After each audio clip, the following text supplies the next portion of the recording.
اور کافروں کی پکار اس روز بیکار ہوگی۔ ہم اپنے پیغمبروں کی اور جو لوگ ایمان لائے ہیں ان کی دنیا کی زندگی میں بھی مدد کرتے ہیں، اور جس دن گواہ کھڑے ہوں گے یعنی قیامت کو بھی، جس دن ظالموں کو ان کی معذرت کچھ فائدہ نہ دے گی، اور ان کے لیے لعنت اور ان کے لیے برا گھر ہے۔ اور ہم نے موسیٰ کو ہدایت کی کتاب دی اور بنی اسرائیل کو اس کتاب کا وارث بنایا، جو عقل والوں کے لیے ہدایت اور نصیحت تھی۔ لہذا صبر کرو، بے شک اللہ کا وعدہ سچا ہے، اور اپنی کوتاہی کے لیے معافی مانگو، اور صبح و شام اپنے پروردگار کی تعریف کے ساتھ تسبیح کرتے رہو۔ جو لوگ بغیر کسی دلیل کے جو ان کے پاس آئی ہو اللہ کی آیتوں میں جھگڑتے ہیں، ان کے دلوں میں اور کچھ نہیں، ایسی بڑائی ہے جس کو وہ پہنچنے والے نہیں۔ تو اللہ کی پناہ مانگو، بے شک وہ سننے والا ہے، دیکھنے والا ہے۔ آسمانوں اور زمین کا پیدا کرنا لوگوں کے پیدا کرنے کی نسبت بڑا کام ہے، لیکن اکثر لوگ نہیں جانتے۔ اور اندھا اور آنکھ والا برابر نہیں، اور نہ ایمان لانے والے نیکوکار اور نہ بدکار برابر ہیں۔ حقیقت یہ ہے کہ تم بہت کم غور کرتے ہو۔ قیامت تو آنے والی ہے، اس کے آنے میں کچھ شک نہیں، لیکن اکثر لوگ ایمان نہیں رکھتے۔ اور تمہارے پروردگار نے فرمایا ہے کہ تم مجھ سے دعا کرو، میں تمہاری دعا قبول کروں گا۔ جو لوگ میری عبادت سے ازراہ تکبر کتراتے ہیں، عنقریب جہنم میں ذلیل ہو کر داخل ہوں گے۔ اللہ ہی تو ہے جس نے تمہارے لیے رات بنائی کہ اس میں آرام کرو، اور دن کو روشن بنایا کہ اس میں کام کرو۔ بے شک اللہ لوگوں پر فضل کرنے والا ہے، لیکن اکثر لوگ شکر نہیں کرتے۔ یہی اللہ تمہارا پروردگار ہے جو ہر چیز کا پیدا کرنے والا ہے، اس کے سوا کوئی معبود نہیں، پھر تم کہاں سے بھٹکائے جاتے ہو؟ اسی طرح وہ لوگ بھٹکائے جاتے تھے جو اللہ کی آیتوں سے انکار کرتے تھے۔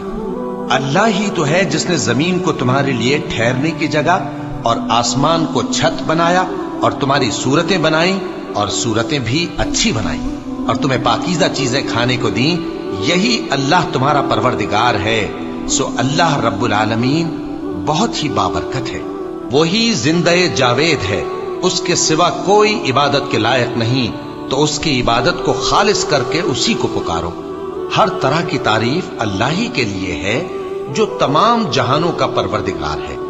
اے نبی کہہ دو کہ مجھے اس بات کی ممانعت کی گئی ہے کہ جن کو تم اللہ کے سوا پکارتے ہو ان کی پرستش کرو، اور میں ان کی پرستش کیسے کروں جبکہ میرے پاس میرے پروردگار کی طرف سے کھلی دلیلیں آ چکی ہیں، اور مجھ کو حکم یہ ہوا ہے کہ پروردگار عالم ہی کا فرما بردار رہوں۔ وہی تو ہے جس نے تم کو پہلے مٹی سے پیدا کیا، پھر نطفہ بنا کر، پھر لوتھڑا بنا کر، پھر تم کو بچہ بنا کر نکالتا ہے، پھر تم اپنی جوانی کو پہنچتے ہو، پھر بوڑھے ہو جاتے ہو، اور کوئی تم میں سے پہلے ہی مر جاتا ہے، اور آخر تم موت کے وقت مقرر تک پہنچ جاتے ہو، اور تاکہ تم سمجھو۔ وہی تو ہے جو زندگی اور موت دیتا ہے، پھر جب وہ کوئی کام کرنا یعنی کسی کو پیدا کرنا چاہتا ہے تو اس سے کہہ دیتا ہے کہ ہو جا، تو وہ ہو جاتا ہے۔ کیا تم نے ان لوگوں کو نہیں دیکھا جو اللہ کی آیتوں میں جھگڑتے ہیں؟ یہ کہاں سے پھیرے جاتے ہیں؟ جن لوگوں نے ہماری کتاب کو اور جو کچھ ہم نے پیغمبروں کو دے کر بھیجا اس کو جھٹلایا، وہ عنقریب معلوم کر لیں گے جبکہ ان کی گردنوں میں طوق اور زنجیریں ہوں گی، وہ گھسیٹے جائیں گے یعنی کھولتے ہوئے پانی میں، پھر آگ میں جھونک دیے جائیں گے۔ پھر ان سے کہا جائے گا کہ وہ کہاں ہیں جن کو تم اللہ کے شریک بناتے تھے یعنی غیر اللہ؟ کہیں گے وہ تو ہم سے جاتے رہے، بلکہ ہم تو پہلے کسی چیز کو پکارتے ہی نہیں تھے۔ اسی طرح اللہ کافروں کو گمراہ رہنے دیتا ہے، یہ اس کا بدلہ ہے کہ تم زمین میں ناحق خوش ہوا کرتے تھے اور اس وجہ سے کہ اترایا کرتے تھے۔ اب جہنم کے دروازوں میں داخل ہو جاؤ، ہمیشہ اسی میں رہو گے، سو متکبروں کا کیا برا ٹھکانہ ہے۔ تو اے پیغمبر صبر کرو کہ اللہ کا وعدہ سچا ہے، پھر اگر ہم تمہیں اس عذاب میں سے کچھ دکھا دیں جس کا ہم ان سے وعدہ کرتے ہیں، یا ہم تمہیں وفات دے دیں، تو بہرحال ان کو تو ہماری ہی طرف لوٹ کر آنا ہے۔ اور ہم نے تم سے پہلے بہت سے پیغمبر بھیجے، ان میں کچھ تو ایسے ہیں جن کے حالات ہم نے تم سے بیان کر دیے ہیں، اور کچھ ایسے ہیں جن کے حالات بیان نہیں کیے۔ اور کسی پیغمبر کو اختیار نہ تھا کہ اللہ کے حکم کے بغیر کوئی نشانی لائے۔ پھر جب اللہ کا حکم آ پہنچا تو انصاف کے ساتھ فیصلہ کر دیا گیا، اور تبھی اہل باطل نقصان میں پڑ گئے۔ اللہ ہی تو ہے جس نے تمہارے لیے چوپائے بنائے تاکہ ان میں سے بعض پر تم سوار ہو اور بعض کو تم کھاتے ہو، اور تمہارے لیے ان میں اور بھی فائدے ہیں، اور اس لیے بھی کہ اگر کہیں جانے کی تمہارے دلوں میں خواہش ہو تو ان پر چڑھ کر وہاں پہنچ جاؤ، اور ان پر اور کشتیوں پر تم سوار ہوتے ہو، اور وہ تمہیں اپنی نشانیاں دکھاتا رہتا ہے، سو تم اللہ کی کن کن نشانیوں کو نہ مانو گے؟ کیا ان لوگوں نے زمین میں سیر نہیں کی تاکہ دیکھتے کہ جو لوگ ان سے پہلے تھے ان کا انجام کیسا ہوا؟ حالانکہ وہ ان سے کہیں زیادہ اور طاقتور اور زمین میں نشانات بنانے کے اعتبار سے بہت بڑھ کر تھے، تو جو کچھ وہ کرتے تھے وہ ان کے کچھ کام نہ آیا۔